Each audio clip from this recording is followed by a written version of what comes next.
Hello, I am Bayero Agabi, welcoming you to Trendwave Global. And this edition, we are taking a look at AI and the future of work. The essence is to take a look at what is in need for Africa and then what is in need for the individual and enterprise. We take a look at some of the innovations that may come or have come, and some of the biases in terms of religions and value system.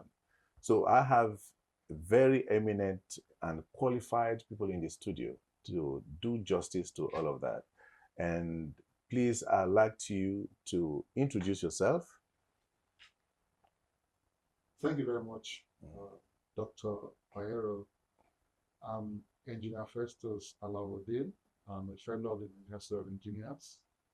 I'm also a fellow of Nigerian Institute of Management, a fellow of Nigerian Institute of Electrical and Electric Engineer, and also a fellow of Power Institute of Nigeria, amongst others. Thank you for having me in the studio. So you're welcome. Let me know you. Thank you very much for having me here. Good morning. My name is Chidera Anyanibichi, and I'm the General Manager at Hyperspace Technologies. Hyperspace is an AI startup, and we're based in Lagos, Nigeria. And I say it's a pleasure having me here today. Okay, so you're both welcome. And it's just a conversation. So it's not a question and answer, as I may say, but we have to dig down into all the various areas of concern, areas of innovation, areas of, business transformation. And as I said earlier, we take a look at the faith-based organizations, what they are saying. And we also take a look at our value system. Is it going to collapse or is it going to rise? Or is the AI, the bubble we are looking at? Or are we already seeing the bubble? Because from what is happening with NVIDIA and the rest of them. So let's take it this way. Okay.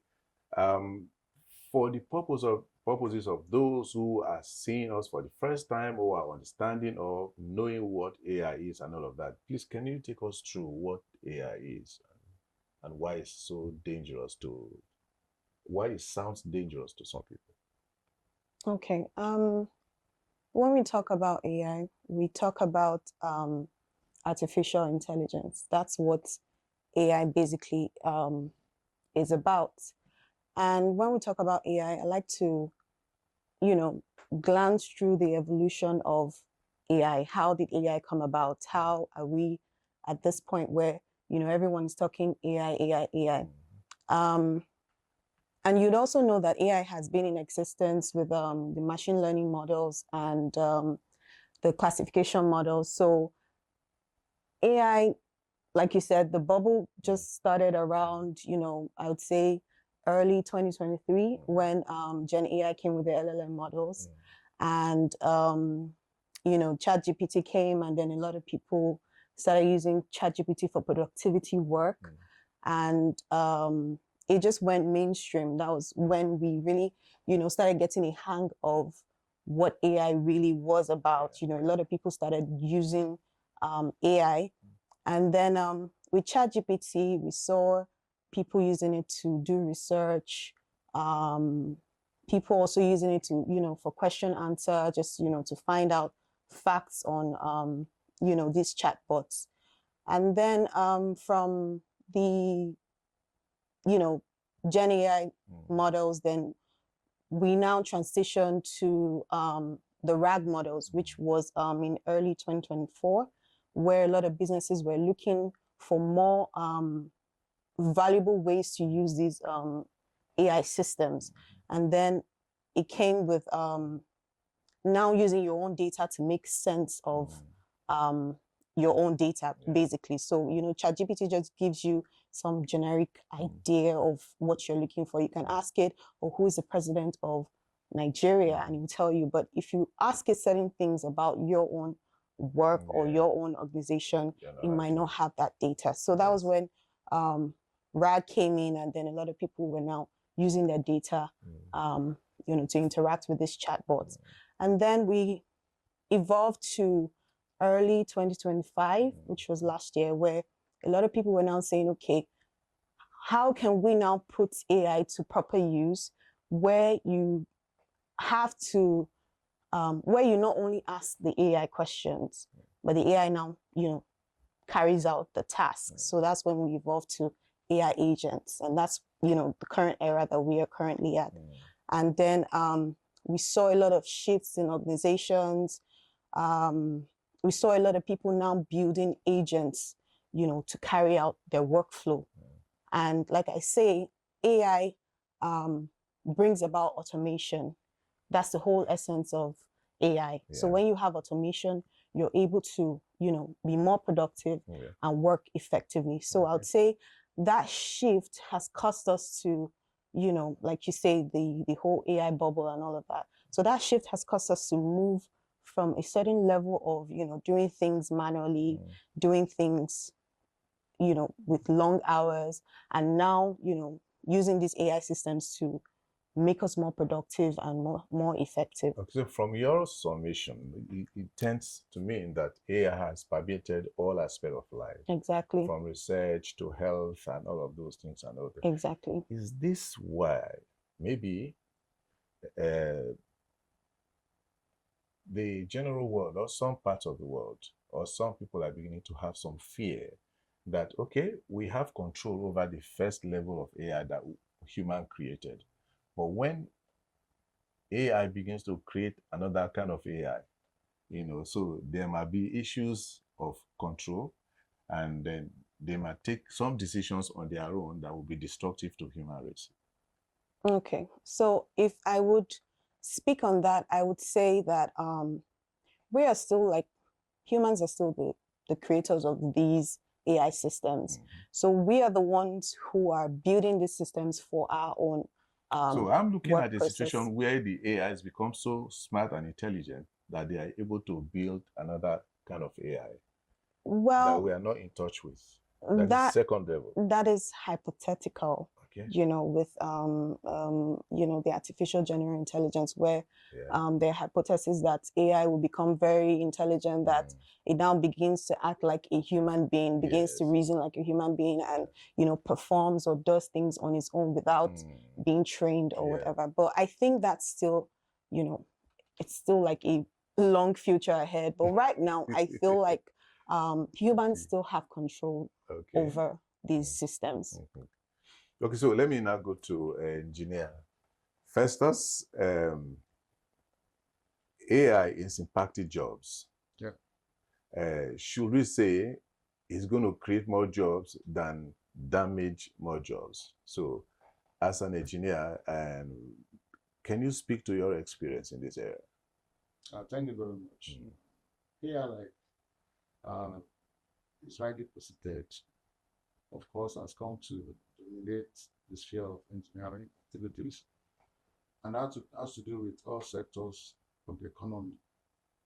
As to your question, of course, the disruption is going to be massive. Already we are seeing it. And to answer straight before I give flesh to it, is that AI is going to influence the status of work. There's no doubt about it. And the contribution of AI to the work status in Africa, Nigeria by extension, of course, is going to be, on the scale of 100, I'll put it at 75%. And why I say that is because jobs are going to be lost. Let me just first of all establish that. And then if I'm going to take it from engineering sector by sector and division by division, and what I mean by that is that in engineering, we have more than 20 branches of engineering, major. If I want to add the minors, we are talking about 50 something. And if I take the major, let me take like 6 major. You are talking of electrical and electrical, that's my division.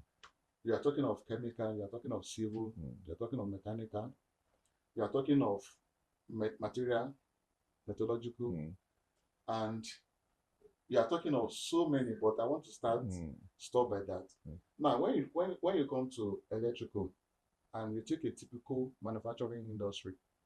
Now, in a typical manufacturing industry, you find out that you have, when I say manufacturing, let me just take a hypothetical example of maybe where they produce plastic, a factory where plastic is produced. Of course, the machines are arranged interlockingly. That is, a process, the output of a process is the input of another process. Yes. And because of that, the machine also, for example, for plastic, you're talking of the incoming material from the stores. It gets to the machine to produce. There's what we call hopper. There's barrel. There is mold. There are a lot of segmentation of the process for the production of a typical plastic product. And then all these processes have men that man those. Okay, like sorting out, you have a lot of people sorting the material. The material comes to the factory. There are some people that will read the material from the store. Somebody will put it in the upper. There's why they control the machine. I'll come to ergonomics. Ergonomics is relationship of machine and man. That's by the way. AI is going to do that now. But if I don't explain it very well, you won't understand. Now, before now, the process I mentioned, you understand, will still exist. But when you come to the machine itself, I don't need 3 people to man the machine again because of AI. I just need somebody that may not even be with the machine, that will be somewhere and controlling it from the system in one place, maybe a server room or the engineering workshop where the server is arranged. And the machine, of course, will be working because it's already programmed through the AI tools, data analytics, machine tools, and what have you. The Python language, the SOL, and what have you. But to relate it to your question directly, job will be lost. And that's the area I'm trying to hammer to give you the practical experience of it. Now, I don't need more than one person to handle that machine, as it were, because my machine is going to work on its own and produce, and you want to see just the finished product. Unlike all the catalog of people have listed that will man the machine when it was in semi-automatic mode or manual mode, is now it's full automatic mode. You understand? So imagine now that those people that are supposed to do those are no longer there. So already there's a job cut. Now related to Africa. Africa is a growing economy. It's a growing continent. Will this have any profound effect on skills in Africa, on knowledge and deliverables? Yeah, it's a choice. Now, but the conventionality is that the trending situation when it comes to AI is that everybody is buying into it. And I'm sure Africa is not going to stand behind. So to answer you very, very straightway, is that Africa will key into it. That's number one. And if we key into it, it's also a matter of choice. It depends on our receptibility, the control measures, the policy formations, the frameworks, and the implementation modes. Okay, with what you have said, is Africa ready to key into it? Now, from the outlook, Africa is ready. With skills? No, you see, even in China, even in America, AI skill is still being developed. You understand? Because as it's evolving, you understand? And they keep on discovering. We are still coming to the real disruption because AI as it stands is going to bring problem.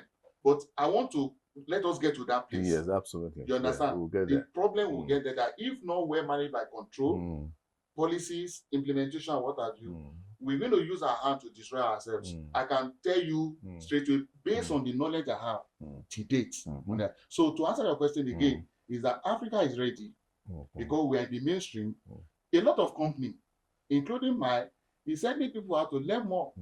I'm doing a course in Finland on cybersecurity, machine learning, Python, SOL, and data analytics. Even me at this age, to get myself acquainted, why am I doing that? I want to be at the top. I want to be in the space to be able to operate within that sphere of the space of AI, as it were. If I can do that, why am I doing it? I'm also an African. So definitely I'm also going to contribute to that development. And companies, I can tell you, are also keen to it.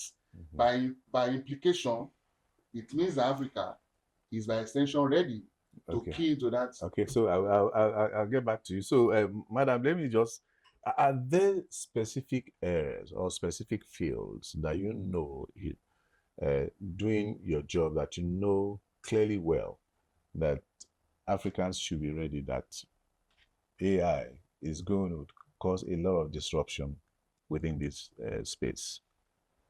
Okay, so I would speak personally, Yeah.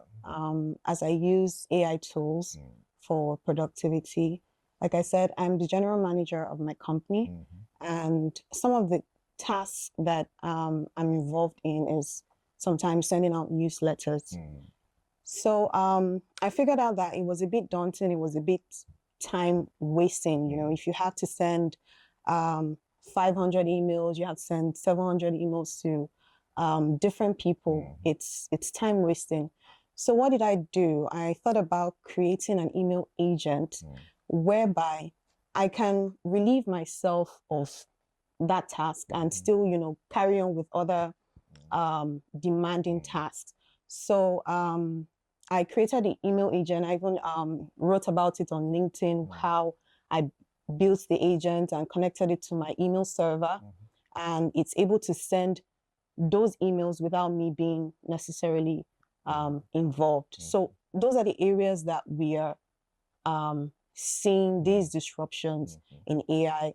We're also seeing it with cybersecurity, where we see banks, they have different monitoring tools. And you see that some of these monitoring tools don't really pick certain fraudulent attacks. So how do you have people just constantly staring at the screen, just trying to pick up, you know, cyber attacks? Sometimes some of these things are, you know, missed one way or the other. So we see banks and some institutions in cybersecurity now using AI agents to monitor their networks. So this way, they're actually, you know, fully on ground and fully aware of what is going on in their networks. And this way, you can reduce fraud attacks. You can reduce fraudulent attacks. There's so many ways. It's just that, you know, in this country, a lot of things we catch on a bit late on so many things. And I like when he said AI is relatively still new, like across the world. Everyone is still trying to understand what it is. Like I talked about the evolution, how, you know, we moved from Gen AI to AI agents now. And believe me, there will still be more evolution around AI. But we've seen all those disruptions, and it's transforming the way people work. Okay, you say you came up with an AI agent. Yes. How smart is the agent? Well, I'll tell you how smart it is. I asked the agent to send, we're having a training, and we had about maybe 500 to 700 participants for that training. And, you know, everyone has their own distinctive name and email addresses. So I asked the agent to send them these email with their email address and their names. So it's sending to David and knows to send to David and knows to send to Favor. So it wouldn't send an email for Favor to David. So it's that smart in terms of knowing how to identify the task that has been given to it, knowing how to complete that task. And another thing it does is also reporting. So when it has carried out that task, it would report, you know, the accomplishments that it has carried out. And then if there's some loopholes, maybe there's some emails that are not really correct, or some emails that bounce back, it would tell you that, okay, these are the emails that you need to do. And that way, you know, I just literally asked it to do that, send the emails, and I went to sleep. And when I woke up, I found out that that was done. Okay, by your own understanding of what you have created, is this something that is replicable in other areas like law, administrative, you know, activities and all that?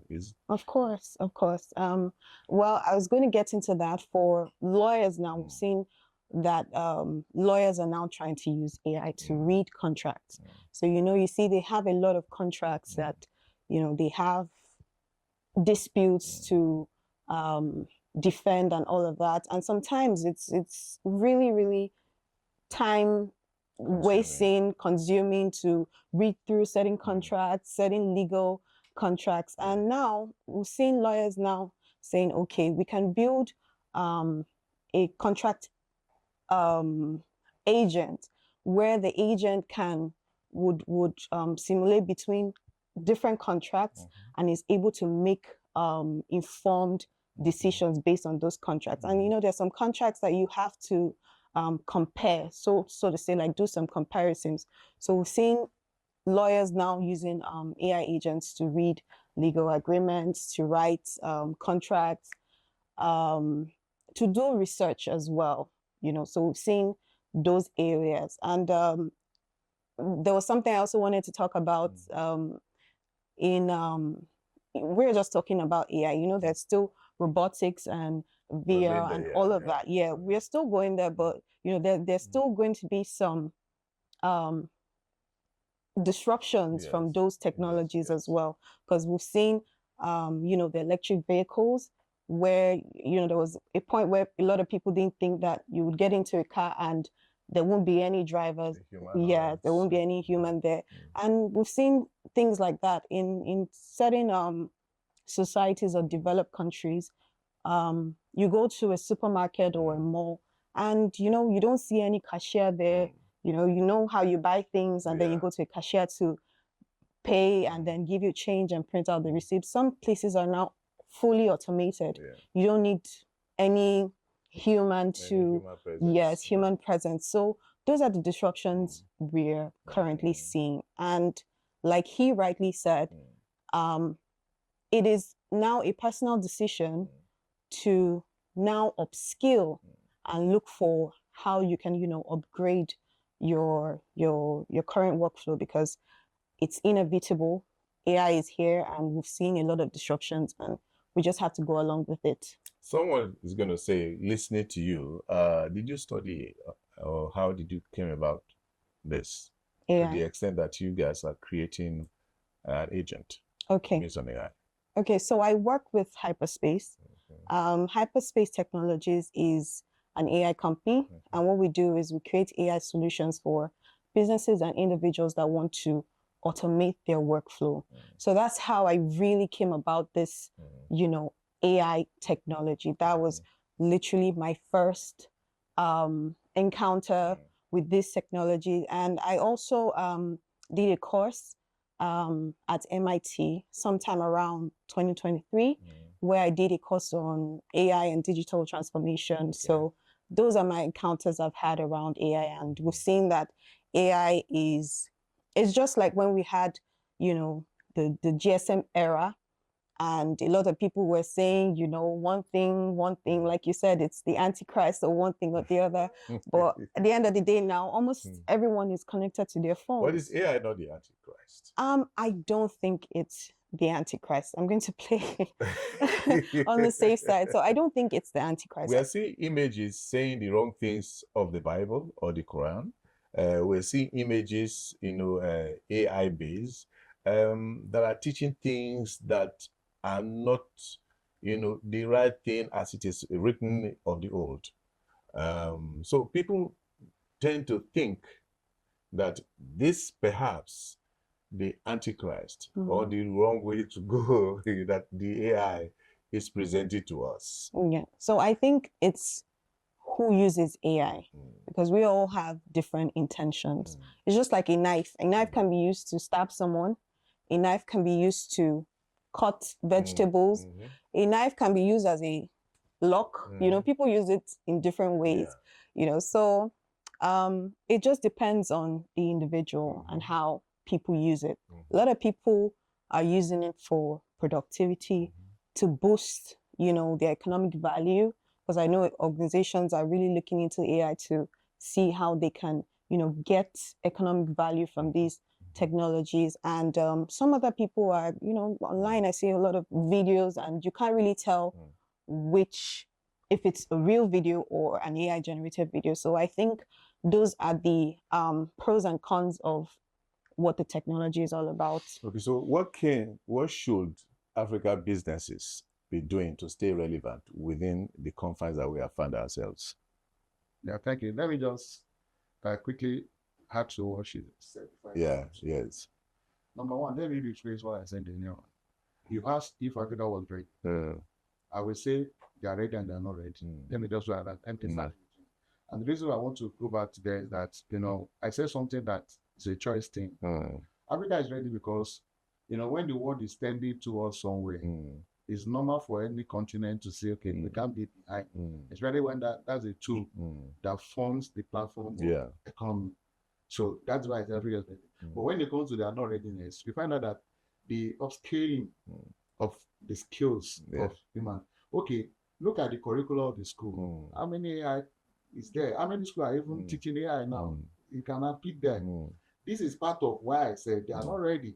You understand? That's why I want to rephrase it. But it's a catalog of things in my head that I want to say, but I don't think I have the time when it comes to their readiness and their not ready. That's a topic for me on this one. But again, when it comes to if AI is Antichrist, you see, from the knowledge of the scripture that I have, I did somewhere in the book of Proverbs, and I'm bringing this in for us to be able to learn.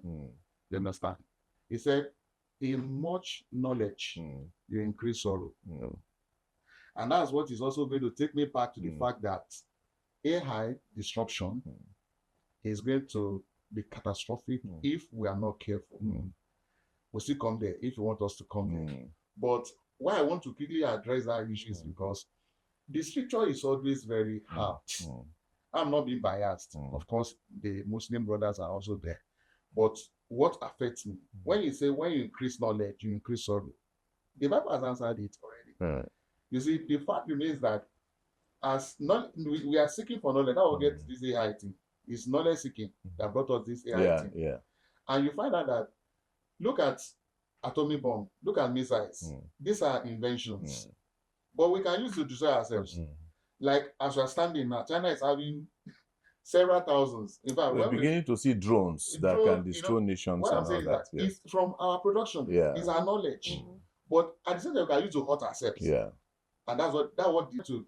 Is it the Antichrist? Is it something that is going to hamper our movement and our life in the recess of it? So that can make me to come back to your question to me now. That is African companies. Am I right? That the African are they in tune to be able to buy into what AI is bringing, and then use it for development. You see, like even me as I'm seated here, as she already said what she's doing, the agent, AI agent that and has practically told us what that has done to our organization. So even me as I'm sitting down here, I've done a lot of things using ChatGPT, Gemini, DeepSeek, a lot of them. I've used a lot of them, to be able to analyze some of my events, my activities, my research, even seeking knowledge as it were. So I would say that a company that wants to live in that space, in that space, and want to thrive in that space, must be able to utilize the tools of AI, and not only have big. You must be top notch. You must be ready to get the details for you to be at the brim, at the optimal level for you to use it. So I would say that any sane company, any innovative, any company that wants to thrive must key into those things that will make you be up to speed with every new thing that comes, seek knowledge to know deeper things about AI and the tools, you understand, for which to implement fully the AI to your particular sector, because it's also sectoral. It's sectoral. So let's continue in that direction. She spoke about her AI agent, and you already dig it towards the responsible adoption of AI. Okay, so now cybersecurity can be a concern with the AI agent that you have developed. Okay, so if it's retuned by a third party to do a different job, how protected it is, how now, yes, how protected it is in such a way that there's a huge trust, on that particular, agent.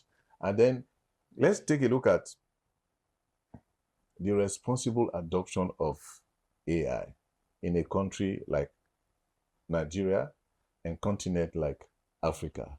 Okay, we are just picking from the shelves, and we apply them, we are implementing them. And like someone will say, you cannot control what you do not have. Okay, so I'm talking about corporate governance now for AI. How should it flow? Well, the thing is, you have to be original. Now, when you look at the technology ladder from the section, UK, Japan, US, China, on the technology ladder, you find out that the origin is UK. Everything that we are building up now actually were invented from UK. You see, on the technology ladder, you see Japan next. You see US, you see China. Why China is up there on the scale, they are not at the origin because espionage is their way. They espionage and then they continue to develop and all of that. That's why they always agree something like, oh, is this from China? They are not trying to say it's a fake, but it's from China.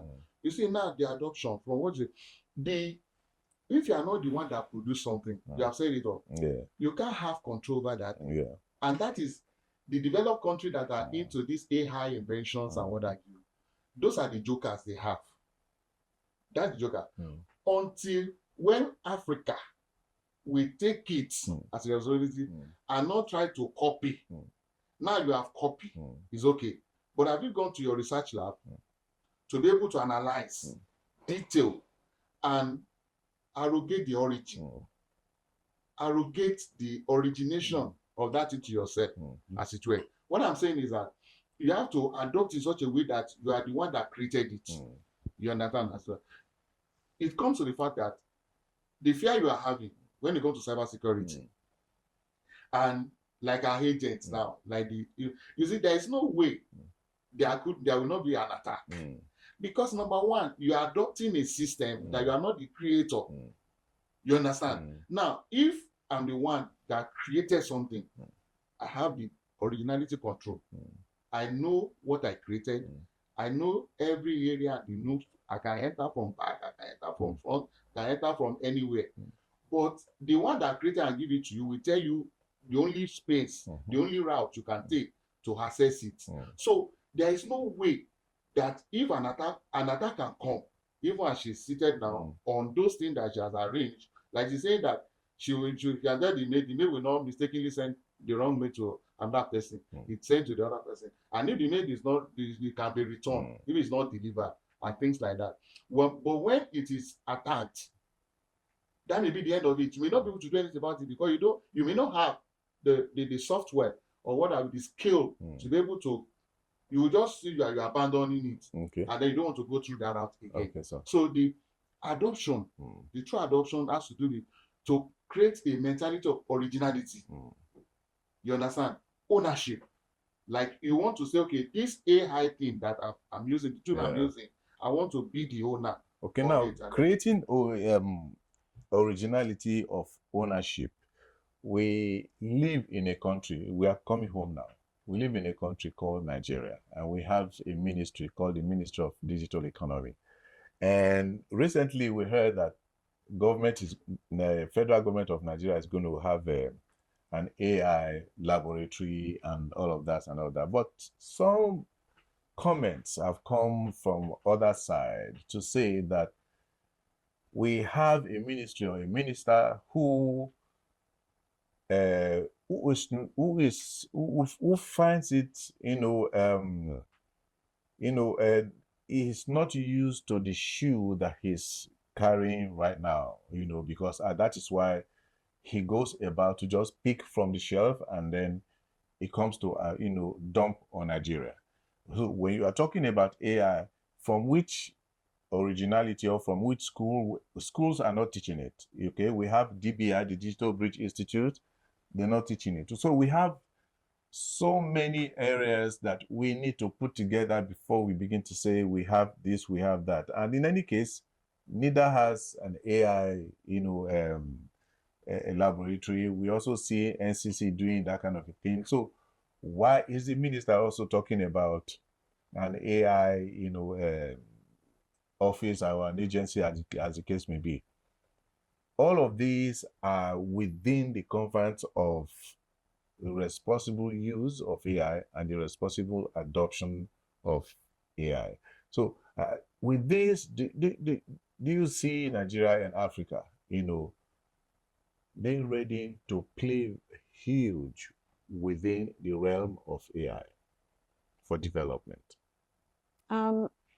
Well, like we said, AI is still relatively new. So I won't say we're like fully ready, but in terms of preparing for it, I think that those are the steps that we've seen over time. Like we No, let me, I think I got in there. okay. I have seen, an expert who said that AI is not relatively ready and new, because we had in the past where you put a command on the computer, okay, and the CPU, that is central processing unit, responds to Of course. what you have said. So he argued that that kind of processing is AI. Yeah. So that means it has come a long way, but it is just developing to the level that we have found it. Exactly. Yeah. Which I said initially that there had been AI models in existence with machine learning models. We've seen all of that with smart systems like Siri, Alexa. We have all those smart systems, but the difference now between those systems are you can interact with it, and then not only interact with it, you can actually give it your data, and then it interacts with your data. So in terms of the adoption, I think the first things first is getting the right skill set. I think that's the area where we are still trying to catch up on the right skill set, because for you to be able to manage an AI system, you have to have some certain, I would say, technical knowledge. So as we are now as a country, which jobs are safe and which jobs are not safe? I would say, well, this fear of AI taking jobs and all of that. We've seen all of that. And then we've also been to some organizations that need these AI tools. But because of the fear of it taking their jobs, they're a bit reluctant and they push back and they don't want the technology in their organizations. But the thing is, regardless of how you feel about AI is going to disrupt every industry you can think of. Is it going to take all the jobs away? It will definitely, not all jobs, but it will definitely take out some mundane jobs. Okay, so do we have an idea of some of these jobs that will be saved? Okay, so I would say, when we have these new technologies as well, it will create new jobs. Take for example, when the phones came on, the GSM phone came on, we had people on the roadside where you go to and, they scratch your recharge card and they load recharge card for you. And we evolved to that. And then now we see with automation, we see a lot of people, you can literally recharge your phone via your bank or via a POS. And, it bettered the POS era as well. So we see a lot of POS businesses. So that's the same thing with AI. It's going to eradicate some repetitive jobs. Like I said, cashier jobs, people who are just doing data entry, and that's what AI thrives with, data entry, repetitive jobs. So those are the kind of jobs that would be eradicated. And then the kind of jobs that AI will create are like jobs like prompt engineering. For you to get value from an AI system, you have to be able to prompt it, give it the right prompt. Prompting is like, context engineering, where you give it the context of what you want the AI system to do. Yeah, so we're going to see a lot of prompt engineers. We're also going to be seeing data analysts because I always say AI is extremely functional when you have the right data. So data is very important when you speak about AI because we've seen some organizations that they want to implement these AI tools, but they don't have the right data. And when you don't have the right data, you're not able to, adequately get the right functionality from these AI systems. So we'll see data analysts, we'll see AI developers. Those are the people developing these AI tools and AI systems. So there'll be new jobs, and some other jobs, I would call them handy jobs. Those are the jobs that AI will not disrupt because we still need, caregivers, we need farmers, we need plumbers. I mean, if you have some issue in your kitchen or whatever, you still need a plumber to come and fix it, or a carpenter. So those are the jobs that might not be disrupted, at this stage that we are in.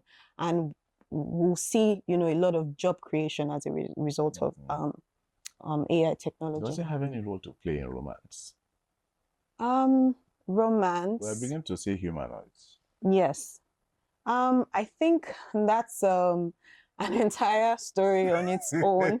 Yeah, but we've seen a lot of people now kind of seeking solace in these systems. We've seen a lot of people interacting more with these systems because one way or the other, the system is able to understand the person that is interacting with it. And, robots are robots. They don't have emotions. So they always play according to how exactly how you program them. So with romance, I think that's another story on its own, but we've seen things like that happen. We are beginning to see people buy them and taking them home. Yes, and like you said, with robots, they're actually robots now that some people might not be really popular here in this part of the world, but in some developed parts of the world, some people are seeing robots as their partners and getting married to them and all of that. So yeah. Okay, so we are still on regulation. Okay, are there better ways that AI can be regulated in such a way that it keeps our value system as a people?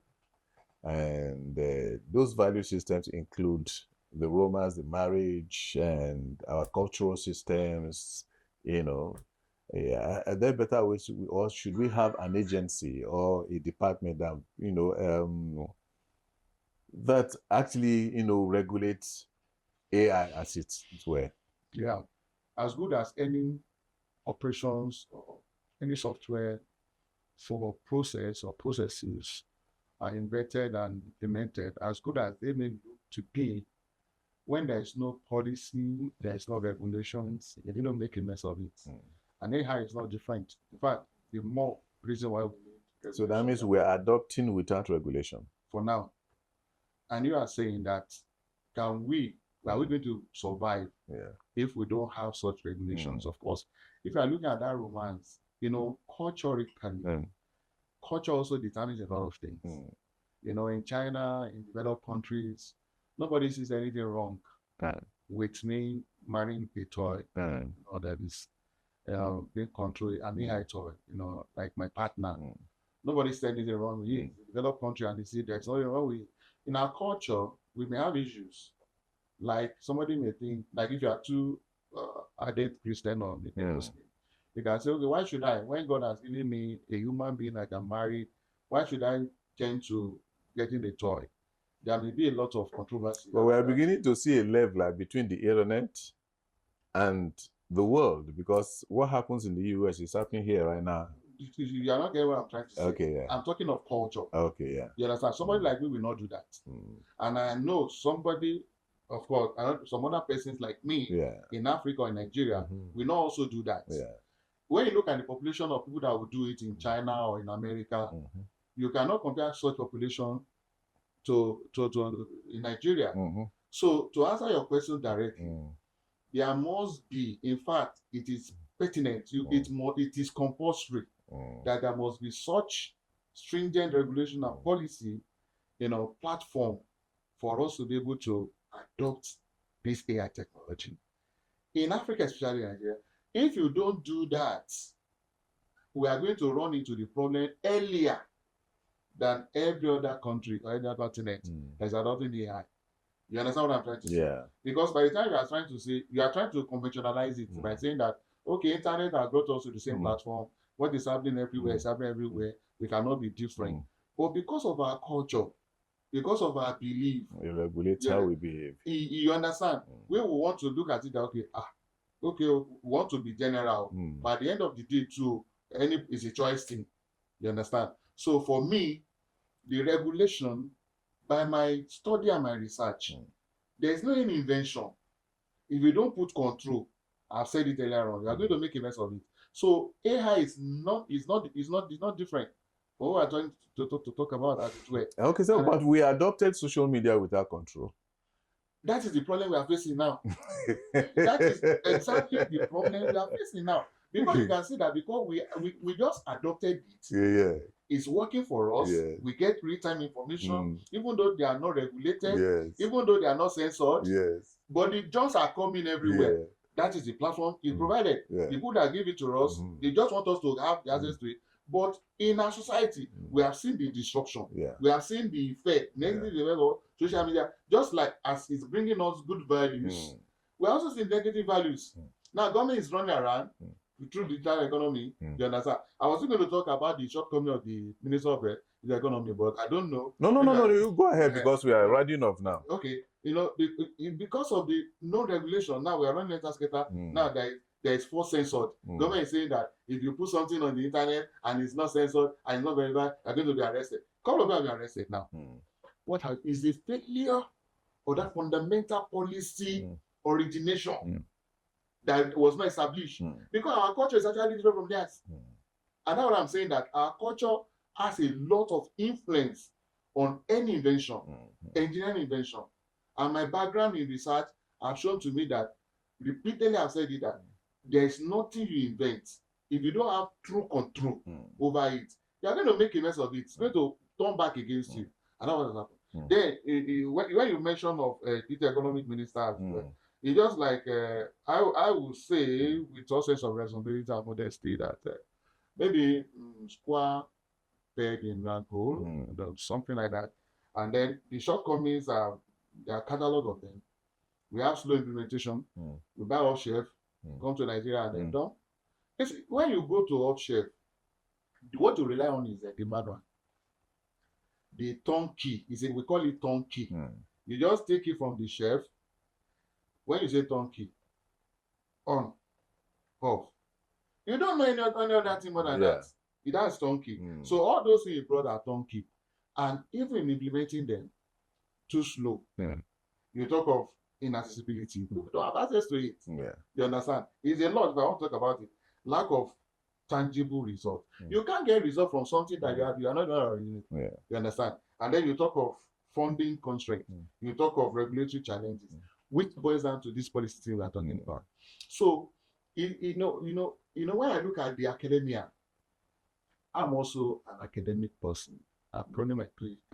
You find out that there are a lot of things we say with Ama. We are too full of book knowledge. We are not practical. That's why in my research, in the research I'm doing now, I'm practical. I tell my prof, look, even though I go to Canada and study for 1 year with somebody you are putting me to study with, the thing is that I want to be practical. My research can be tested anywhere. And with respect to my country, that's first priority. It must be effective in Nigeria. We just find out that when you ask me to come, like we are talking now, we can talk, we can analyze, but when it comes to the real thing, practicality and implementation of it, we are just like zero. Even if there's anything like negative, below zero, you understand? negative We are zero. just reversing from the point, as it were. So, summarily, I want to emphasize the fact that for AI to thrive, for able to survive in AI regime, as we are seeing the entire face of the world, if you don't have your own personalized regulations, you are going to fall a victim. I can say with all my mouth, 110%. If you don't have your reality and you don't have regulations, apt regulations, tested and trusted, you put it to test. on sample populations. You understand? When I say that is that you take a representative sample population and test it within that population, and then get a result and test it over and over and over. When I say ANOVA, I'm not over and over. ANOVA is a tool to test research. You test it over and correlation over and over until you're able to get a seemingly nice result. It cannot be perfect, but if you get a result that is about 75% okay, then you are good to go. If we don't do that, we will run foul, we will run short, we will fall down before those people will fall. It's all right. It's okay. So, let me just add a little bit to what he said. Technology always supersedes regulations. Yes. So we would have technology before regulations. If there aren't any, concise regulations around AI technology, they will still come as, the government, because the government, I would say they're still even at the stage of understanding what the technology is about.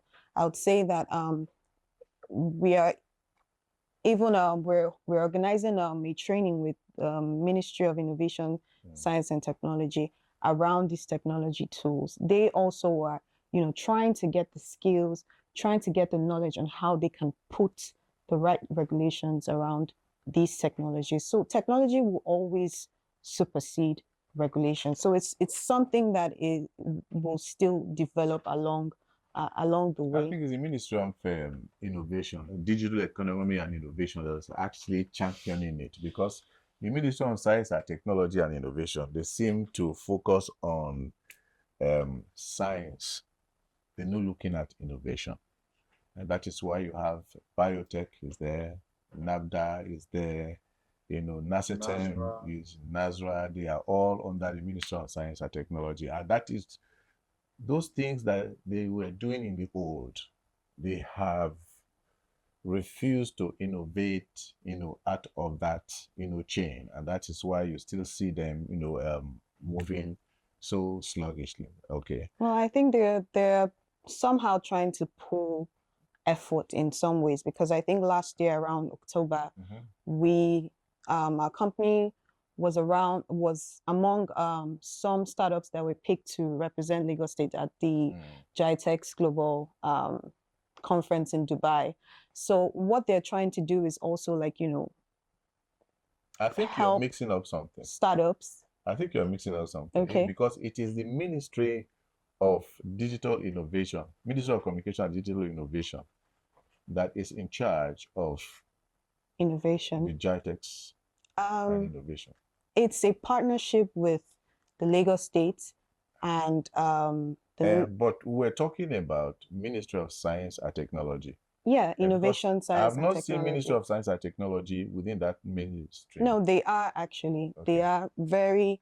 That's the Commissioner Bosu.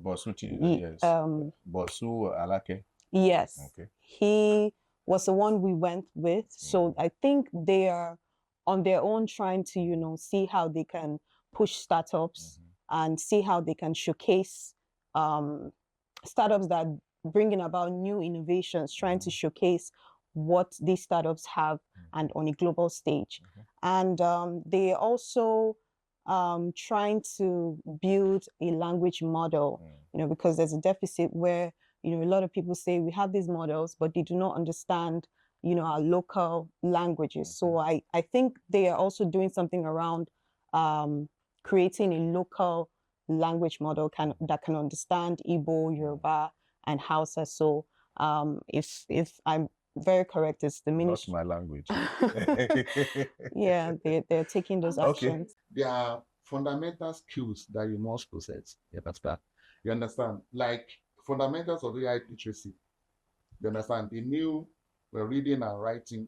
I have to jot it down because I want to be apt about it. They are talking of prompt engineering. The ability to communicate. And she even attended to all of those things. Yeah, but not really deeply. Yes, but yeah. But okay, let me put it this way. Okay, what are those skills required to ride high within the AI spectrum. If an individual, if Nigeria, if Africa is going to leverage on this evolution of AI, everybody that I've mentioned, you understand? You know, the India made up the society that I've mentioned, as it were. So it starts from an individual and the platform, educational platform by the government to provide this. Now, if you want me to learn the fundamentals of AI, where do I learn it? Is government to provide that platform for me to learn, or private individuals like they can provide such platform as it were. Now, even when you are talking of ChatGPT, how many people can even use it? Even as I debate, even adults, even professor. I'm sorry to say, if you want them to really, other than you type something, there are more things to ChatGPT, Gemini, and DeepSeek than what we are using them to do as it were. If you don't learn them, it's a skill. If you don't learn them and learn them well, not have big learning, you are going to run into trouble. AI tools. Microsoft has done a lot of things. Microsoft 365. If you know what is called Microsoft 365, you know what that tool can do for you, as it were. Copilot. You understand? These things are already done. They are already in place. These are things you need to know. Machine learning. You're talking of data analytics. You see, when you look at Excel, so many don't know what Excel is. Excel is so deep. You understand? You can do so many things with Excel. So when I've gone on this training, I know that Excel, or I can use it to do a lot of, I can use it to run my company without any Excel as it is. My salary, my pay, my staff, whatever you have as it were. And then you are talking of the high demand.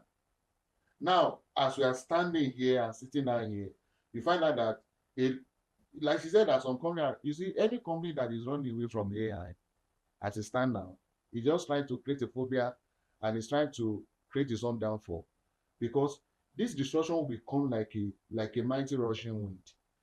Because you'll be left behind. So the better you adopt it and use it in areas you know you can. Of course, there are jobs that will be saved, like correctly mentioned. You understand?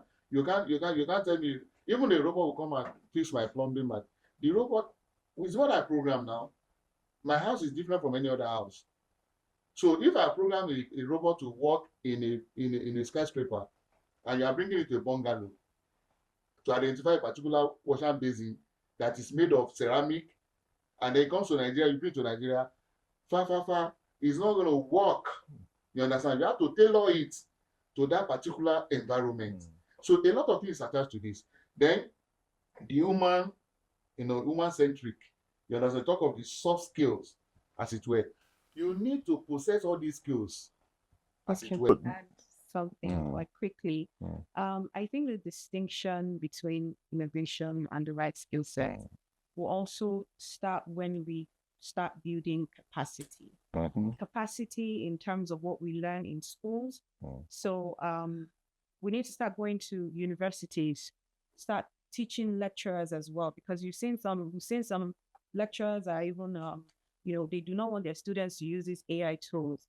So we need to start changing that mindset and start letting them know that this is the future. Whether you like it or not, the future of work is here. And we need to be able to, equip ourselves with the right tools. But that is because a lot of people have said, a lot of lecturers have said that AI is creating a dumb society.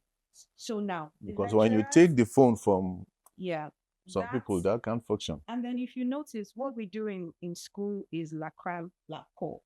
There isn't really any, analytical thinking, analytical questions. They just ask you, list this, what is this? So now the teachers now have to start refining the way they ask questions, putting students to, more practical tasks. You don't ask them, oh, what is a screwdriver? Bring a screwdriver and tell them, you ask them the components of screwdriver. Let them practically see how these things come to play. Bring robots to class.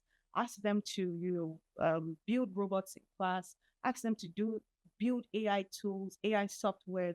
And that way, when they come out, of school, they'll efficiently be able to, flow into the workflow. Okay, sir. I'd like to thank you both. We have really gone through so many things, but I was just going to find out ways that African businesses, and innovators can ride, with AI and have a loud voice in the Committee of Nations. But you have attended to that. You have also attended to that. So I thank you very much for being with us all through. But you can catch us on YouTube, Trendwave. You can also reach us on X, former, Twitter. Then you can also reach us on Instagram and TikTok. I am Bayeru Agabin. Thanks for joining us.